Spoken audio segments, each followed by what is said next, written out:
Hey guys, good evening, नमस्कार, शुभ संध्या। कैसे हैं आप सब लोग। तो आप लोग जब ये वीडियो देख रहे होंगे तो उस वक्त में लगभग 5:30-6 बजे के आसपास का टाइम रहा होगा, यानी कि आप लोग अकाउंट्स का अपना फर्स्ट पेपर जो है वो देकर के आ चुके होंगे। बहुत धमाल कमाल पेपर आप लोगों ने कर दिया होगा और अब हम लोगों को लगना है बच्चे लोगों लॉ की तैयारी के अंदर। तो फटाफट से एकदम रेडी हो जाओ। मैं आप लोगों को एक छोटी सी एकदम बहुत फटाफट से स्ट्रेटेजी बताने वाला हूं, जिसको आप फॉलो चाहें तो कर सकते हैं अब एग्जाम की अपनी तैयारी करने में। तो क्या होगी हमारी स्ट्रेटेजी, थोड़ा सा आपको गाइड कर देता हूं बच्चे लोगों। बाकी सारी बात हम लोग ऑलरेडी कर चुके हैं, तो जितना रेस्ट वेस्ट लेना है आप लोगों को ले लो। हाँ, जैसा भी आप लोगों को अपना माइंड सेट करना है, अकाउंट्स के पेपर को भी एकदम से साइड में रख दो और बिल्कुल उसको साइड में रख के पूरा फोकस अभी आपका लॉ और बीसीआर के पेपर पे होना चाहिए। तो चैप्टर का वेटेज आप लोगों को पहले से पता ही है बच्चे लोगों की। इंडियन कॉन्ट्रैक्ट हमारा सबसे ज्यादा वेटेज वाला है, 15 से 21 मार्क्स का। सेल ऑफ गुड्स एक्ट जो है 12 से 15 मार्क्स का एग्जाम के अंदर कवर हो रहा है, और इंडियन पार्टनरशिप 12 से 15 मार्क्स का। कंपनीज एक्ट 9 से 12 नंबर का है, और एलएलपी है 3 to 6 मार्क्स का। कितने कितने क्वेश्चंस बनते हैं, मैंने जो इंपॉर्टेंट क्वेश्चन वाला एक वीडियो डाला था उसमें मैंने पेपर पैटर्न आप लोगों को बता दिया है, तो वहां से आप लोग देख करके पता कर चुके होंगे।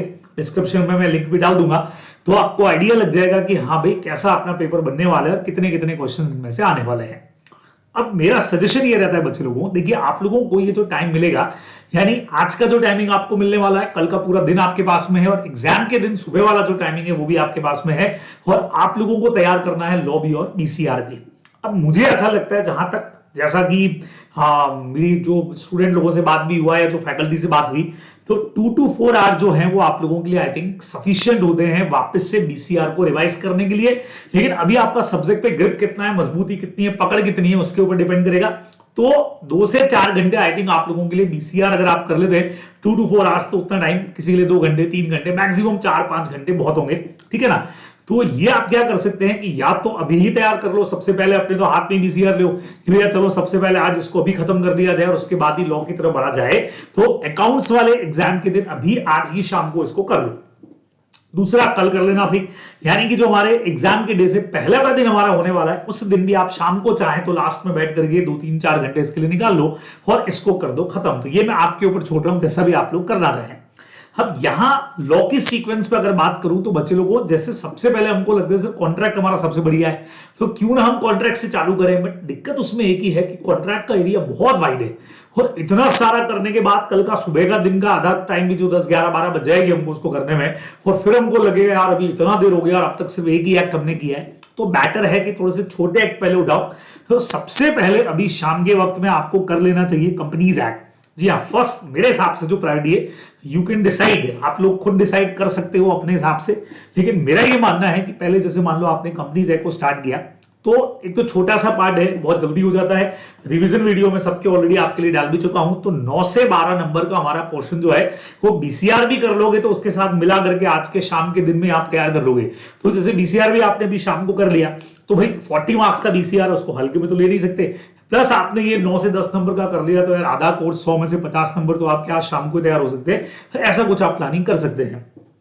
फिर क्या करें, कल के सुबह में यानी अकाउंट्स के एग्जाम के दिन के हाँ शाम के अंदर ही अगर आप आज बीसीआर नहीं लेना चाह रहे हैं, बाई चांस अगर नहीं लेना चाह रहे हैं, तो फिर आप अभी क्या कर सकते हैं, शाम को ही कंपनीज एक्ट टाइम पे खत्म करके Indian partnership act second number पे उठाएंगे, क्योंकि वो भी इजी होने वाला पोर्शन है। मैक्सिमम पोर्शन अकाउंट्स में पढ़ा हुआ होता है और फटाफट रिवाइज होता है, क्वेश्चंस भी बढ़िया तरीके से, ज्यादा टिपिकल नहीं आते, तो इसीलिए आप वो कर सकते हैं। नहीं तो फिर आपको कल के दिन पे यानी एग्जाम से एक दिन पहले का जो हमारा पूरा दिन हमको मिल रहा है, उस दिन में आपको पार्टनरशिप करना चाहिए। तो सीक्वेंस वाइज फर्स्ट में कंपनी, सेकंड में ये उठाइए। अब उसके बाद थर्ड नंबर पे आप उठाएंगे सेल्स ऑफ गुड्स एक्ट, क्योंकि ये भी छोटा है, हालांकि कंफ्यूजिंग है, लेकिन कंफ्यूजन भी कहां है, सिर्फ एक की जगह पे तो है। जो इंप्लाइड कंडीशन और वारंटी के जो क्वेश्चंस पढ़ते हो वहीं जाकर के ज्यादा उलझते हो, बाकी जो मटेरियल है चैप्टर का वो उतना बड़ा नहीं है। तो आप लोग एग्जाम के पहले वाले दिन में आपको 2 एक्ट का टारगेट तो रखना ही रखना है, but obviously sales of goods act और इंडियन कॉन्ट्रैक्ट एक्ट जो है वो आप लोगों को एग्जाम से एक दिन पहले वाला जो हमारा ये दिन है, इसमें आप लोगों को कंप्लीट अच्छी तरीके से कर लेना चाहिए, बराबर से। अब आप लोगों ने क्या किया कि इसको भी बहुत बेहतरीन तरीके से तैयार कर लिया, तो उसके बाद में बच्चे लोगों इस दिन तक, शाम तक आप सोचे कि मैक्सिमम कोर्स आप खत्म कर चुके होंगे। अब एग्जाम वाले दिन सुबह के लिए मैंने छोड़ा हुआ है एलएलपी सबसे आखिर में जाकर के, यार सबसे आखिर में अच्छा, पहले दिन का अगर कुछ बचा हुआ है तो वो, अदरवाइज एलएलपी आपके लिए बेस्ट है। उस दिन आप एलएलपी को तैयार करके चले जाइए, उस दिन अच्छे से एलएलपी पढ़ लीजिए और एग्जाम जाकर के हिट कर दीजिए, बढ़िया एग्जाम दे दीजिए। तो मेरे अकॉर्डिंग इस तरह का कोई सीक्वेंस जो है वो आप लोग अगर फॉलो करके चलेंगे तो बहुत बेहतरीन तरीके से आप लोगों की तैयारी हो जाएगी। ठीक है, बराबर। बाकी आपका जैसा पोर्शन मजबूत हो उसके हिसाब से आप अपनी सीक्वेंस भी सेट कर सकते हो। चलिए, अब ये तो सीक्वेंस आपको मैंने बता दिया। आप कुछ इंपॉर्टेंट टिप्स के ऊपर अगर बच्चों बात करूं तो बहुत प्रॉपर तरीके से रिवाइज करना सारी चीजों को, और आज के दिन पे कोई भी नया क्वेश्चन, नया मटेरियल, नए नोट्स दोस्त ने भेज दिया, ये कर दिया, भैया रख दो साइड में, कुछ नहीं करना है। इससे पहले पढ़ा वही पढ़ना है, कुछ भी नया नहीं। अभी रिटर्न प्रैक्टिस का भी समय नहीं है। सर 2-4 क्वेश्चन अभी रिटर्न में कर ले, बेटा टाइम नहीं है, अब वो गया हो गया पहले वाला टाइम, जितना करना था आप सीधा जाके वहीं करिए। ठीक है, प्रॉपर नींद लेना जरूरी है। पूरा रात अगर जाग लिए तो पेपर, क्योंकि थ्योरी है, रिटर्न में तुमको सब लिखना है, तो लिख नहीं पाओगे। तो प्रॉपर 5 से 6 घंटे का नींद जो है वो दोनों दिन में ही लेना, आज वाले दिन पे भी लेना, कल वाले दिन पे भी लेना, हर पेपर में लेना है अपने को, ध्यान रखोगे। पैनिक होने का जरूरत नहीं, एकदम से घबराओगे नहीं, सर ये पढ़ रहे हैं पिछला भूल रहे, ये पढ़ रहे हैं पिछला भूल रहे। ढंग से पढ़ा हुआ है तो एग्जाम में सब कुछ याद आएगा, टेंशन नहीं लेना है। खुद में भरोसा रखो, हम पे भरोसा रखो, मैंने तब भी आपको कहा था, और भगवान पे भरोसा रखो भाई बराबर से, और अपने पेरेंट की ब्लेसिंग्स पर सबसे ज्यादा आपका भरोसा ही है। वो बिल्कुल आपके साथ में काम कर रही हैं, आपको फाउंडेशन से निकलते हुए इंटर में देखना चाह रही है, तो इसीलिए बिल्कुल घबराओ मत, बहुत आराम से सारी चीजें हो जाएंगी।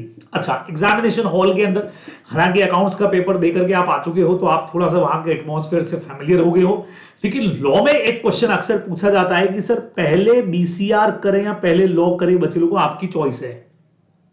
मेरे अकॉर्डिंग तो पहले बीसीआर करना चाहिए, क्योंकि एक बार लॉ की दुनिया में आप घुस गए तो फिर उससे बाहर नहीं निकल पाते हैं, है ना। तो मेरे अकॉर्डिंग तो फर्स्टली बीसीआर कर लो भाई। स्टार्टिंग ट्राई करो कि भी 1 घंटे में आपका बीसीआर का पेपर जो है वो 60 मिनट्स में खत्म हो जाए, और रिमेनिंग 120 मिनट्स के अंदर अपने को बढ़िया तरीके से लॉ करने का टाइम मिल जाए। तो इतना कुछ आप लोग प्लानिंग करके कर सकते हो। बाकी आपका जिसमें ग्रिप मजबूत हो, आपका लॉ ज्यादा मजबूत है तो आप लॉ पहले करिए, बीसीआर मजबूत है तो बीसीआर को पहले करिए। क्वेश्चन जो भी कर रहे हैं बच्चे लोगों, मैंने आपको ये पहले भी गाइड किया है कि अगर क्वेश्चन फर्स्ट आपने उठाया और उस क्वेश्चन फर्स्ट के 3 पार्ट है, तो ये सारे एक साथ में करिए, है ना। क्वेश्चन आप कोई भी कर सकते हैं। सपोज करो आपने सबसे पहले सोचा सर हम तो क्वेश्चन 4 से स्टार्ट करेंगे, बिल्कुल आप कर दीजिए, मना नहीं है। आप क्वेश्चन जो पहले आए वो पहले करना है, बचपन से सुनते हुए आप ये। तो फोर्थ का अगर ए और बी 2 पार्ट हैं तो कम से कम ये 2 साथ में कर रहे हैं। ऐसे नहीं कि फोर्थ का ए तुमने कर लिया, फिर उसके बाद तुमने जाके थर्ड का सी कर लिया, फिर तुमने जाके फिफ्थ का बी कर लिया, फिर वापस फोर्थ का बी कर रहे हो, वो सब सिस्टम गड़बड़ हो जाएगा। तो जो भी क्वेश्चन आप उठाओ उसका पूरा पार्ट एक साथ में करना, और काट छांट बच्चे लोगों, कॉपी एकदम थोड़ा सा आंसर्स आपके एकदम क्लीन लिखे हुए होने चाहिए, बढ़िया लिखे हुए होने चाहिए। पूरा ट्राई करोगे कि वहां पे काट छांट आपको कम से कम करनी या बिल्कुल करनी ही नहीं है, ये आप लोग ध्यान में रखने वाले हो, बराबर। तो ये मेरी तरफ से कुछ टिप्स आप लोगों के लिए। हाँ, ऑल दी वेरी बेस्ट। बहुत जबरदस्त तरीके से तैयारी करना, एग्जाम बहुत शानदार होने वाला है। फिर भी अगर कहीं कोई क्वारी आपको लगती है, कहीं डाउट लगता है, तो बिल्कुल इस वक्त आप 24/7 मुझे यहाँ पे मैसेज डाल सकते हो, जरूरत पड़ने पे कॉल कर सकते हो, बराबर से। नंबर मेरा आपको स्क्रीन पे दिख भी रहा है, मैक्सिमम लोगों के पास होगा भी। तो बहुत जबरदस्त तैयारी करना, ऑल दी बेस्ट।